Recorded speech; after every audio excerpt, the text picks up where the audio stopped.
नमस्कार। इस वीडियो के माध्यम से हम लोक संगीत की विशेषताओं को समझेंगे। मैं एक एक पंक्ति पढ़कर उसका अर्थ आपको बताते जाऊंगा। लोक संगीत में लोक पक्ष व भाव पक्ष की प्रधानता होती है। कोई भी मनुष्य अपने भावों को लोकगीत में प्रकट करता है। वह क्या सोचता है, वह एक दूसरे के प्रति क्या भावना रखता है, क्या उसके मन में विचारधारा है, वह लोक संगीत के द्वारा लोगों को बताता है। आगे चलते हैं। लोक संगीत में आत्मीयता होती है। आत्मीयता से हम ये समझते हैं कि एक अपनापन होता है। लोक संगीत में लय ताल के साथ साथ प्रयुक्त शब्दों के अर्थ को भी महत्व दिया जाता है, अर्थात भाषा भी महत्वपूर्ण है। स्वर लय ताल तो हर जगह इम्पोर्टेंट होती ही हैं, लेकिन जितना आप स्वर लय ताल को इम्पोर्टेंस दे रहे हैं उतनी ही प्रभावशाली आपकी भावना और आपके शब्द भी होने चाहिए, अर्थात भाषा भी महत्वपूर्ण है।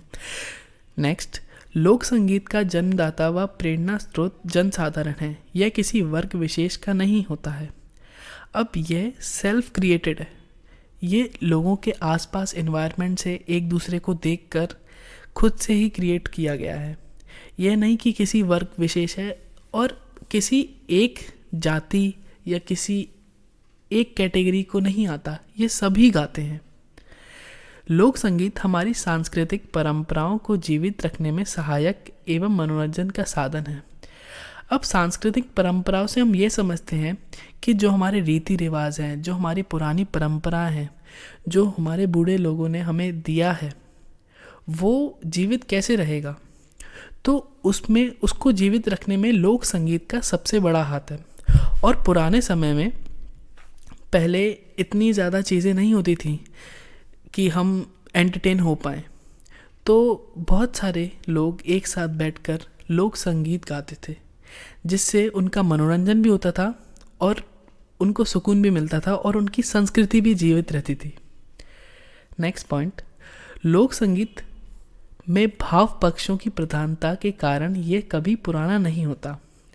अब भाव पक्षों से हम क्या समझते हैं कि जैसे हमने कोई लोक संगीत लिया तो सबके भाव अलग अलग होते हैं। जैसे कुछ औरतें साथ में बैठी हैं, कुछ आदमी अलग साथ में बैठे हैं, तो उनके भाव कुछ अलग होंगे आदमियों के प्रति और आदमियों के भाव कुछ अलग होंगे औरतों के प्रति। तो इन दोनों से ही एक लोक संगीत बनाया जा सकता है। ऐसे करके बहुत सारे भाव पक्ष हम एक दूसरे के सामने रखते थे। लोक संगीत में शास्त्रीय संगीत के नियमों जैसी बाध्यता नहीं होती है। अब लोक संगीत जो है वो बहुत लिमिटेड स्वरों में गाया जाता है। उसमें ज़रूरी नहीं है कि हमें कुछ नियम या कुछ शास्त्र फॉलो करना है। लोक संगीत साधारणतः 4-5 स्वरों के आधार पर भी गाया बजाया जा सकता है। अब ज़रूरी नहीं है इसमें हम बहुत सारे स्वरों का प्रयोग करें। सिर्फ 4-5 स्वरों का प्रयोग करके भी हम एक अच्छी धुन बना सकते हैं और उन पर ही नए शब्दों का प्रयोग कर सकते हैं। लोक संगीत सरल व सहज ग्राह्य होने के कारण इसे कहीं विद्यालय या कहीं संगीत पाठशाला में सिखाने की आवश्यकता नहीं होती है।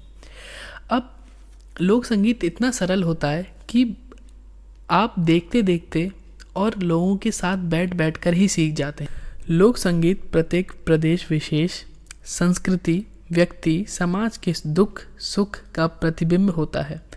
अब लोक संगीत के ज़रिए हम किसी प्रदेश के बारे में समझा सकते हैं, उसकी संस्कृति के बारे में समझा सकते हैं, किसी व्यक्ति के बारे में, समाज के बारे में, समाज में जो कठिनाइयाँ होती हैं, जो सुख होते हैं, जो दुख होते हैं, अपनी भावनाओं को आप कैसे प्रकट कर सकते हैं। तो लोक संगीत सबसे अच्छा माध्यम है लोगों के बीच में अपनी भावनाओं को प्रकट करने का। नेक्स्ट, लोक संगीत में जितना स्वर का महत्व होता है उतना ही शब्द तथा भाव का महत्व होता है। ये मैंने आपको समझा दिया। लोक संगीत में पारंपरिक धुनों से युक्त पदावलियों का प्रयोग होता है। पदावलियों से क्या समझते हैं हम कि आपने किसी एक धुन को बना लिया, उस पर आप नए नए पद डालते जा रहे हैं, जिसके श्रवण मात्र से प्राकृतिक जीवन की खुशियों का आनंद प्राप्त होता है। अब वही हम अलग अलग तरीके से गाते हैं तो हमें एक आनंद की अनुभूति होती है। लोक संगीत बौद्धिक एवं तार्किकता की सीमा से परे है तथा कठोर बंधनों से मुक्त, स्वच्छंद एवं उन्मुख हृदय की पृष्ठभूमि की भावनाओं से परिपोषित होता है। लोक संगीत बौद्धिक एवं तार्किकता। अब बौद्धिक और तार्किकता से हम क्या समझ सकते हैं? बौद्धिक से हम ये समझते हैं कि किसी भी टेक्नोलॉजी का यूज़ नहीं हो रहा है इसमें, और बहुत बुद्धि नहीं लगानी हमें अपनी, ये मनोरंजन के लिए है और खुद को सुकून देने के लिए। एवं तार्किकता से हम ये समझेंगे कि किसी विशेष के ऊपर ये टिप्पणी नहीं की जा रही है, या किसी को लेकर हम बहुत ज़्यादा आर्ग्यूमेंटेटिव हो चुके हैं, या किसी के बारे में ही हम एक तरफा ही चीज़ें चलने दे रहे हैं। तो ऐसा नहीं है। ये है कि लोक संगीत एक खुला माहौल है जहाँ पर अपनी आप भावनाओं को प्रकट कर सकते हैं, अपनी संस्कृति को दिखा सकते हैं। लोक संगीत में प्रयुक्त होने वाली अनेक प्रचलित धुनों में सरलता, माधुर्य, भावात्मकता आदि गुणों का समावेश पाया जाता है। जितना भी हमने अभी तक पढ़ा उसका एक समअप है कि धुनों में सरलता भी होना चाहिए, माधुर्य भी होना चाहिए, मतलब मधुरता होनी चाहिए, और भावों को प्रकट करने वाला भी होना चाहिए। और जितने भी गुण लोक संगीत में ज़रूरत के हैं वो सब होना चाहिए। जैसे आप अपने भावों को, अपने शब्दों को अच्छे से प्रकट कर पा रहे हैं, उसमें स्वर है, लय है, ताल है, और हम अपने भाव अच्छे से रख पा रहे हैं।